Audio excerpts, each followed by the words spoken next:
राधा कृष्ण चरण कमलेभ्यो नमः। प्रेम दर्शन। प्रेम रूपा भक्ति फल रूपा है। जय राधा राधा, जय राधा जय श्री राधा। जय कृष्णा कृष्णा, जय कृष्णा जय श्री कृष्णा, जय कृष्णा जय श्री कृष्णा। सातु कर्म ज्ञान योगोभ्योऽप्यधिकतरः। देवऋषि नारद जी अपने भक्ति सूत्र के 25वें सूत्र में कहते हैं कि वो प्रेम रूपा भक्ति तो कर्म, ज्ञान और योग से भी श्रेष्ठतर है। कर्म, ज्ञान और योग तीनों ही भगवत प्राप्ति के साधन हैं, परंतु भक्ति इन तीनों में सबसे श्रेष्ठ है। उनमें वर्ण, आश्रम, अधिकार आदि का विचार है, साथ ही गिरने का भय भी है, परंतु सच्ची भक्ति में भगवान की पूरी सहायता रहने के कारण कोई भी भय नहीं, तथा इसमें स्त्री, पुरुष, ब्राह्मण, शूद्र आदि सभी का अधिकार भी है। गोस्वामी परम संत श्री तुलसीदास जी महाराज कहते हैं कि जैसे भगत जान परिहरहि, और केवल ज्ञान हेतु सम्मुख रही। ते जड़ काम देनु गृह त्यागे, खोजत आकु फिरहि पय लागे। सुन खगेश हरि भगत बिहाई, जे सुख चाहि नयन उपाई। 63 महासिंधु बिनु तरनी, पैर पार चायहि जड़ करनी। उमा जोग जप दान तप, नाना मक व्रत नेम। राम कृपा नहीं करहि तस, जस निस केवल प्रेम।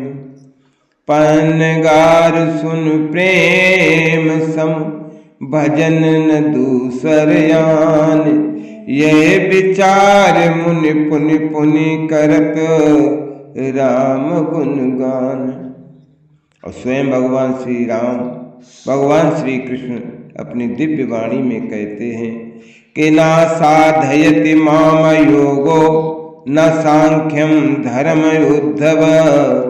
न स्वाध्याय तपस्त्यागो, यथा भक्तिर्ममोर्जितः। भक्त्याहमेकया ग्राह, श्रद्धयात्मा प्रिय सताम्। भक्ति पुनाति मन्निष्ठा, स्वपाकानपि संभवत्। जिस प्रकार मेरी दृढ़ भक्ति मुझे वश में करती है, उस प्रकार मुझको योग, ज्ञान, धर्म, स्वाध्याय, तप और त्याग वश में नहीं कर सकते। संतों का प्रिय आत्मा रूप में केवल श्रद्धा युक्त भक्ति के द्वारा ही वश में हो सकता हूँ। मेरी भक्ति चांडाल आदि कोई भी पवित्र हृदय बनाने में समर्थ है। इसी प्रकार श्री भगवान ने अपनी दिव्य वाणी गीता में भी कहा है कि न हम वेदैर न तपसा न दानेन न चेज्जया, शक्य एवं विदो दृष्टुम दृष्टुवान शिमाम यथा। वाक्या तो नंदया शक्य अहम एवं विदो अर्जुन, ज्ञातुम दृष्टुम च तत्वेन प्रवेष्टुम च परंतप। हे अर्जुन, जैसा तुमने मुझको देखा है, ऐसा वेद, तप, दान, यज्ञ आदि से मैं नहीं देखने में आता। हे परंतप अर्जुन, अनन्य भक्ति के द्वारा ही इस प्रकार मेरा देखा जाना, मुझे तत्व से जानना और मुझ में प्रवेश पाना संभव है। फल रूपत्वात्। अब 26वें सूत्र में श्री नारद जी कहते हैं क्योंकि वो भक्ति फल रूपा है। वस्तुतः ये भक्ति फल रूपा है, साधन नहीं। जो भक्ति का साधन भक्ति ज्ञान का साधन मानी जाती है, वो गौणी भक्ति साधारण उपासना है, प्रेम रूपा भक्ति नहीं है। प्रेम रूपा भक्ति तो समस्त साधनों का फल है।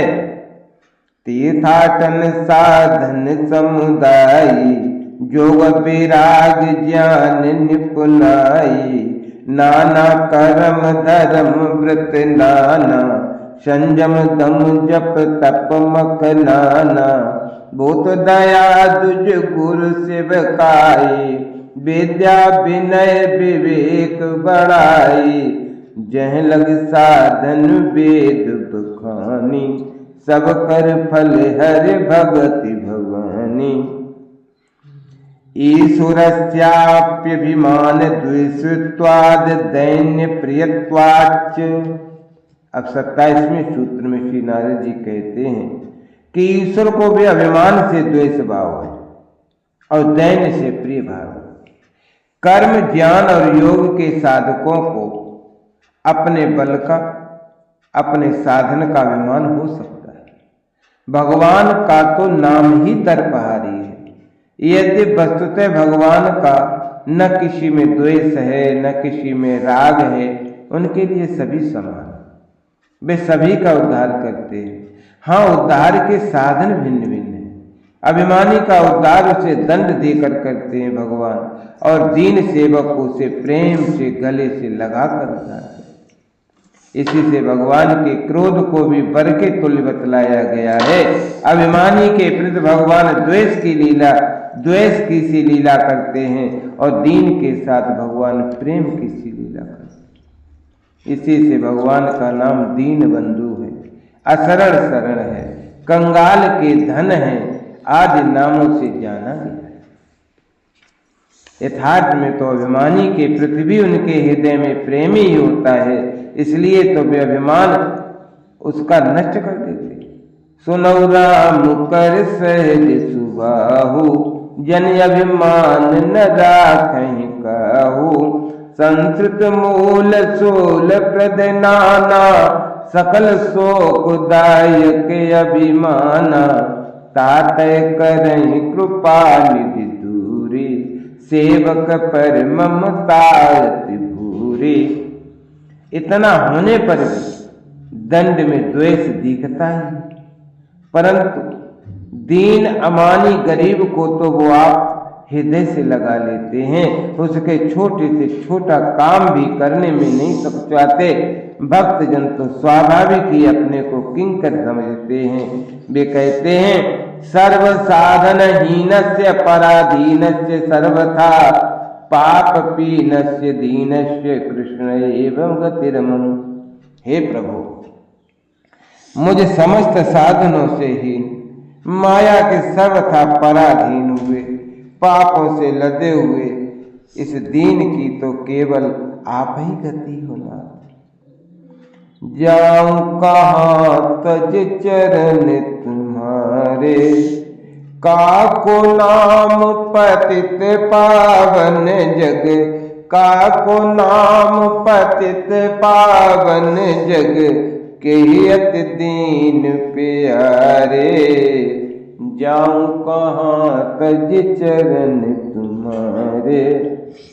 ये दीनता उस अभाव की स्थिति का नाम नहीं जिसमें मनुष्य धन मान वैभवाद के अभाव से ग्रसित होकर उनकी प्राप्ति के लिए व्याकुल रहते हैं। नहीं, ये दीनता तो उस निर्भयमानता अहंकार शून्यता का नाम, जो बड़े से बड़े वैभवशाली सम्राट को भी भगवत कृपा से प्राप्त हो सकती है। इस दीनता का अर्थ है अभिमान और कृतज्ञ अहंकार का नाश हो जाए। ये समझना कि मैं और मेरा कुछ भी नहीं है, जो कुछ है सो सब भगवान है और सब भगवान का है। सब कुछ उन्हीं की शक्ति और प्रेरणा से होता है, करने कराने वाले तो वे ही हैं। परंतु भगवान की प्यारी ये सच्ची दीनता सहज ही नहीं प्राप्त होती है। अभिमान का सारा भूत उतरे बिना दीनता कहाँ? वर्ण, जाति, धन, मान, विद्या, साधन, स्वास्थ्य आदि का अभिमान और कर्तापन का अहंकार मनुष्य में ऐसी दीनता उत्पन्न नहीं होने देता। ऊपर से मनुष्य दम्भ पूर्वक दीन बनता है, भगवान के सामने अपने को दीन कहता भी है, रोने का स्वांग भरता है, परंतु उसकी दीनता की परीक्षा तो तभी होती है जब बड़े से बड़े सांसारिक पदार्थों और साधनों की प्राप्ति में भी स्वाभाविक दीनता ज्यों की त्यों बनी रहे। जो सब लोगों के सामने अपने से हीन स्थिति के दूसरे मनुष्यों द्वारा दीन और पापी कहा जाना केवल सही नहीं लेता, वरन उससे सत्य समझकर प्रसन्न होता है और प्रभु प्राप्ति के लिए सदैव जिसका चित्त खिन्न रहा करता है, ऐसे ही खिन्न दीन भगवान को बहुत प्यारे लगते हैं। सच्ची भक्ति में अपने पुरुषार्थ या साधन का अभिमान आ ही नहीं सकता, इसलिए भक्ति श्रेष्ठ है। तस्या ज्ञानमेव साधनमित्येके 28वें सूत्र में श्री नारद जी कहते हैं कि उसका भक्ति का साधन ज्ञान ही है। किन्हीं आचार्यों का ये भी मत है। यदि भक्ति में इस ज्ञान की तो परम आवश्यकता है कि मैं जिसकी भक्ति करता हूँ वे ही सबके स्वामी हैं, सबके आधार हैं, सबके महेश्वर हैं, जगत के उत्पन्न पालन और संहार करने वाले हैं, माया के पति हैं, अज अविनाशी सर्वशक्तिमान हैं, सर्वज्ञ सर्वात्मा निर्गुण निर्विकार निराकार सगुण साकार भगवान है। उनसे श्रेष्ठ और कुछ भी नहीं है, क्योंकि इतना ज्ञान भी यदि न होगा तो श्रद्धा नहीं होगी, और श्रद्धा बिना प्रीत नहीं होगी, और प्रीत बिना भक्ति दृढ़ नहीं होती। जाने बिन न होए परतीति, बिन परतीत होय नहीं प्रीति, प्रीत बिना नहीं भगति दृढ़ाई, जिम खगपति जल के चिकनाई।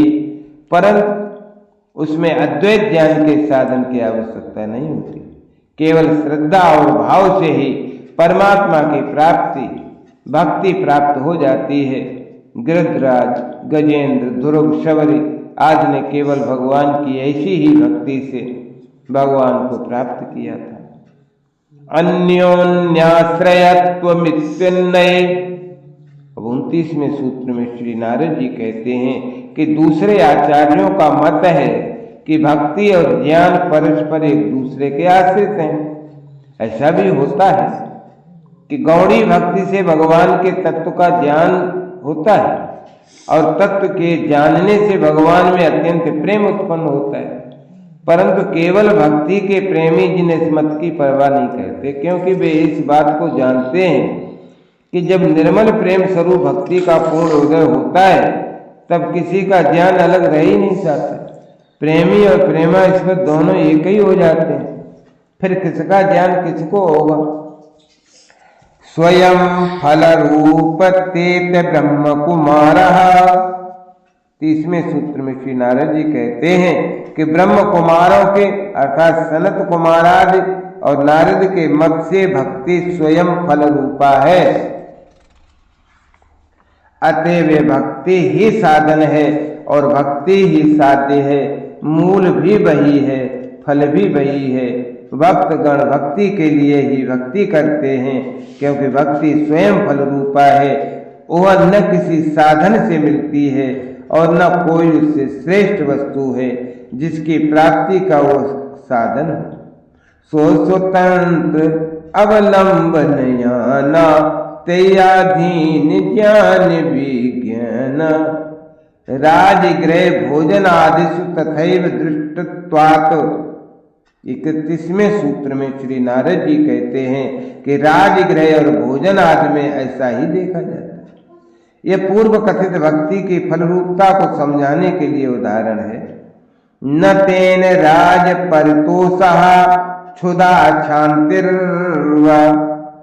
32वें सूत्र में कहते हैं कि न उससे जान लेने मात्र से राजा की प्रसन्नता होगी, न क्षुधा मिटेगी।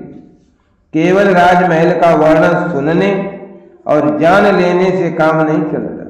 राजा धर्मात्मा है, राजा शक्तिशाली है, राजा प्रजा हितैषी है, राजा रूप गुण संपन्न है, ये बात भी जान ली, परंतु इससे क्या होगा?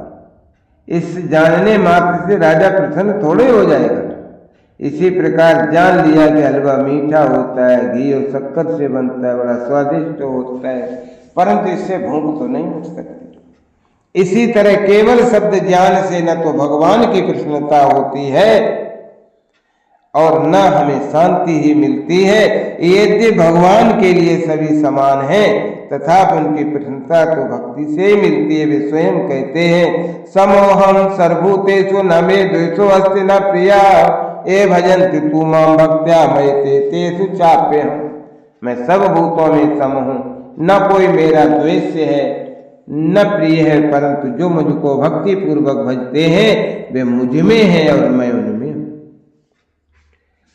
तस्मात् सैव ग्राहमुच्छुभिः।